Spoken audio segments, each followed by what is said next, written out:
My fellow citizens, it is now time to fight back against corruption. For too long have our cries for justice fallen on deaf ears.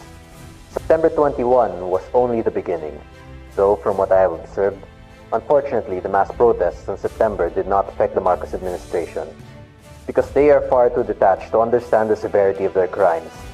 And so, October 12, 2025, we will be protesting on the front doors of the greedy and corrupt. We will deliver the people's anger right at their doorstep. Marcos resign! Marcos resign! Marcos resign! We will bring the frustrations of those who lost their homes to corruption to the homes of those who are corrupt. We will be protesting at Forbes Park. And before I end my speech, don't forget the essentials. Wear a hood to shield yourself from the weather, a mask to prevent the spread of diseases, and shades or glasses to protect your eyes from the dirt. Okay, so we need a database where we see all incomings and outgoings.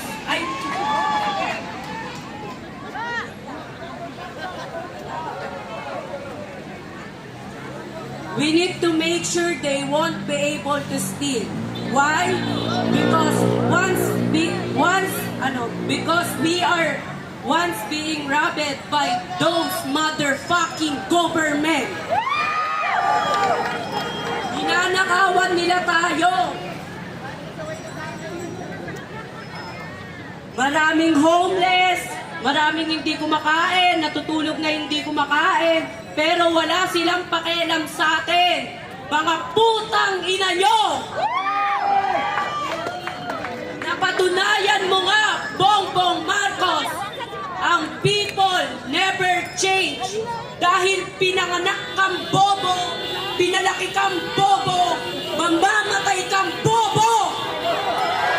Papatayin ka naming bobo!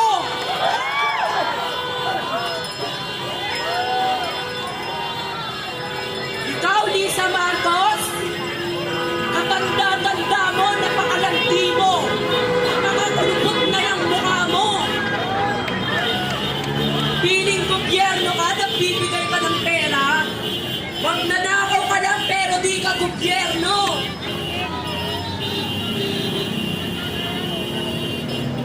Kailangan natin lumaban. Kung ako sa'yo, Marcos, bumaba ka na. Pag ika'y hindi pa bumaba hanggang bukas, kakalat ka rin ka ng taong bayan kasama yung pamilya mo.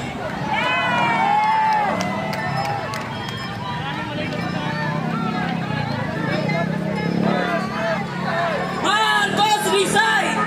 Marcos resign! Marcos resign! Marcos resign! Lisa Marcos, pag nakita kita, kakalat ka rin kita.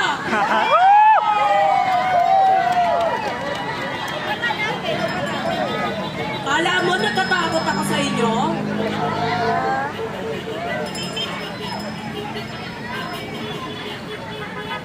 And all of crocodile in House of Representatives, get out of there! You are not belong in House of Representatives. Pag hindi kayo umalis dyan, magrarayot tayo!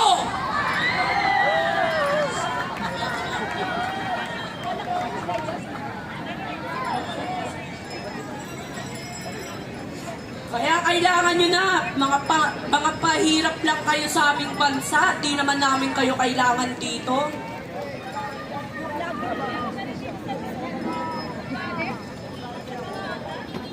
Hanggat hindi ito natatapos ng korupsyon, until corruption ends, we will never stop. I may grow old or die, but Maisog and UPI will keep going. We will never stop. Sino gusto niyo maging presidente? Duterte! Duterte! Duterte! Salamat po sa ating lahat. Mabuhay! Okay. Nais ko lamang po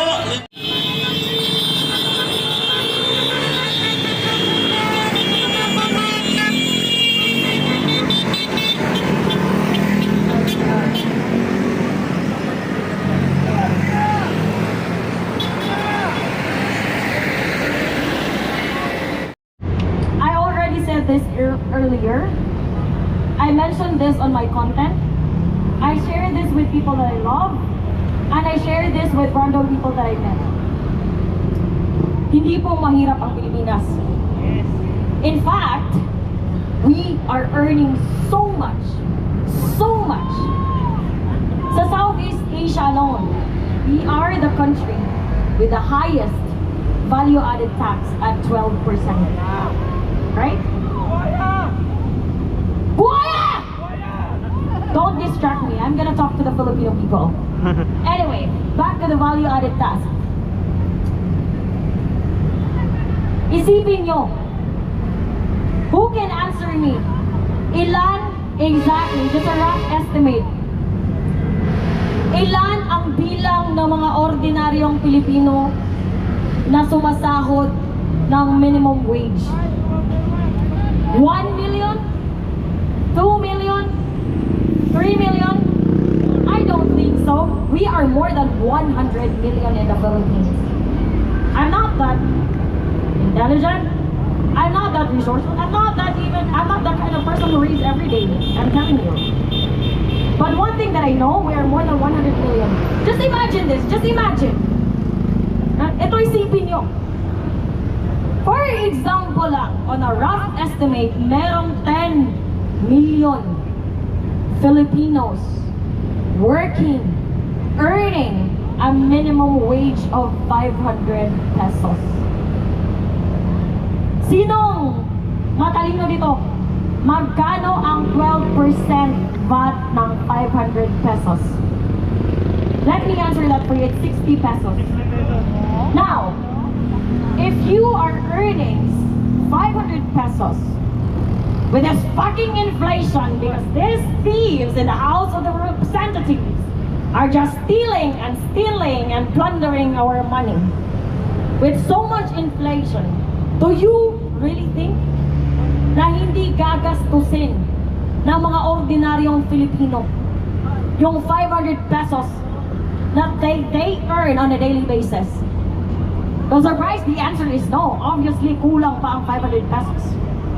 So, in every working individual in the country earning 500 pesos, they contribute 60 pesos of value-added tax daily.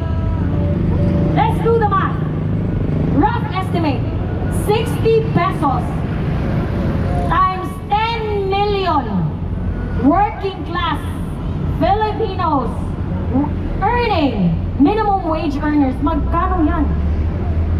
The question, nasaan ang pera?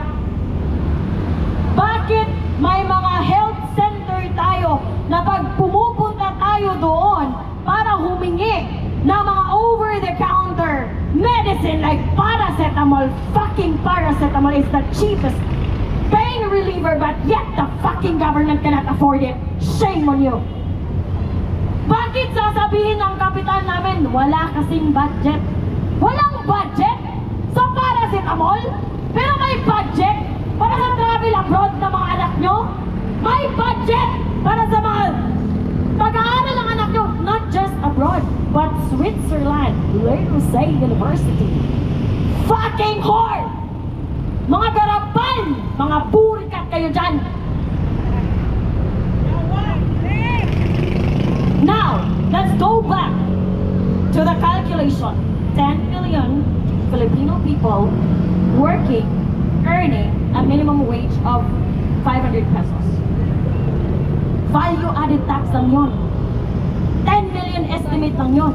Do you really think that there's only 10 million Filipino people working for minimum wage earners? Ang laki ng pera ng Pilipinas. Let's add sin taxes. Let's add real estate property taxes. Let's add salary taxes! Kami ang nagtatrabaho araw-gabi.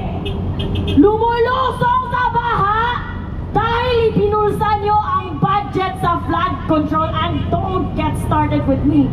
With how much money did you took from us? Flood control projects is 500 billion. PhilHealth funds is 60 plus billion. GSAS, SSS, PDIC, you are not supposed to take those money, especially PhilHealth. It is unconstitutional to take excess money from PhilHealth and put it in the fucking infrastructure in a ghost project naman. Do you think we're bobos? No, we're not. We're not idiots. Maalam kami dahil may YouTube University. Accessible sa marami. Mga putang ina nyo, huwag nyo kaming lukuhin. Nakakagalit. At kapag galit na galit na galit na galit na kami kayo. Galit na galit na galit na kami sa inyo. Ito ang tanda nyo. Siguruhin nyo lang na kayang pasakayin sa mga private jets nyo lahat ng relatives nyo. Because taong bayan will show no mercy when the time comes. Tandaan nyo yan. Enjoy nyo muna yung mga sasakyan ninyo na binili namin. Enjoy nyo muna yung mga bahay nyo na binili namin. Kaya pala ang hirap-hirap. Di as a virtual assistant, ang hirap-hirap magbakasyon. Kasi walang extra ang pera. Kasi kailangan pala naming sponsoran yung mga lifestyle nyo. We sponsored your fucking lavish lifestyle without our consent, and that's fucking evil. Fucking evil! House of Representatives! Just close your building! Hindi nyo naman building yan, pera nga namin yan. Pera namin yan yung building nyo. Yung upuan na inuupuan nyo, pera namin ang binili dyan. Yung mga sasakyan na sinasakyan nyo, pera namin ang binibili dyan. Yung mga bahay na tinitirahan nyo, pera namin yan. Yung pinapakain nyo sa mga anak nyo, pera namin yan. Hindi ako magmamakaawa sa inyo na mag-resign. Just do whatever you want to do. Just continue what you're doing. And I'm sure 100% that you're just fueling the rage of the ordinary people. Just come to think of it, I am a nobody from Cebu City. But I came here on my own. I came here on my own because of the rage, the injustice, and the kaguhan that I feel. That I felt on my soul as if I have a soul, I feel it in my soul. Mga putang ina nyo. Sinasabi nyo ang mga OFWs, modern day heroes, right? Mga modernong bayani ang ating mga OFW. Pero bakit ang NAIA may laglag bala na naman? Bakit ang NAIA in-increasean nyo ang mga taxes sa mga Pilipinong pumapasok at lumalabas? Pero yung pumbilya nyo, pondido, kagaya ng mga pag-iisip nyo, pondido. Pondido nga ba? Or wala lang kayong pake? Kasi nakatapal sa mga mata nyo ang pera na hindi sa inyo. Mga putang ina nyo, nakakasawa, nakakasuka, nakakagalit! Nakakagalit kayo! Kaya please lang ipagpatuloy nyo ang pagnanakaw nyo, ang pagsisinungaling nyo, ang panggagagaw nyo, dahil yan mismo ang dahilan kung one